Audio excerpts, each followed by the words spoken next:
Hello, welcome to Emotional Mojo. I'm Michelle Yarn, along with National Certified Counselor Jada Jackson and Registered Dietitian and Nutritionist Tara Guidis. Hey, ladies. Hey, Michelle. Hey. All right, so today's Mojo challenge is to forgive. Monica writes us from Kentucky. She says, hey, Mojo team, I'm working with a guy that is very verbally abusive. He recently humiliated me in a staff meeting. I was both personally and professionally wounded. Other coworkers are telling me to let it go, but I can't. Help, Monica in Lexington.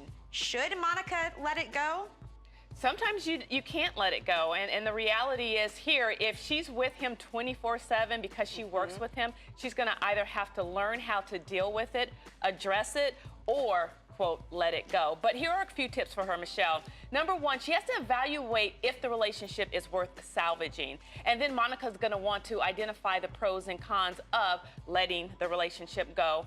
But if she decides to confront it, she's gonna want to write down exactly what she wants to say before she says it. And then again, you know, I always say commit to having the hard conversation. That doesn't always work, but having the conversation and getting it off her chest is gonna be very important in this situation. You know, these are so tough when it's a work environment because you're putting yourself out there, you're getting emotional, potentially gonna like cry in front of this guy or girl, whoever it is.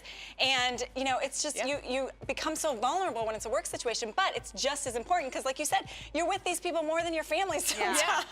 So it's important to like mend that relationship. I love your tip too to write down what you want to say because a lot of times we get emotional, like Tara is saying, and you forget things or it comes out the wrong way. So I think, do you like bring notes with you when you go and confront the person? You know what? I always say if it helps, it's best to have it with you because, again, you start to fumble over your words. You don't know what you want to say. You get emotional. And like Tara said, you may start to tear or whatever. But if you commit to confronting it, have your notes ready. And then again, if you can't do it in person, I always say also write a letter if that helps too. So well, and that might show how serious you are about it too. Like I had to have notes on this because I really wanted to. That's how serious it is. We need notes. Yeah, definitely. All right, best of luck to her.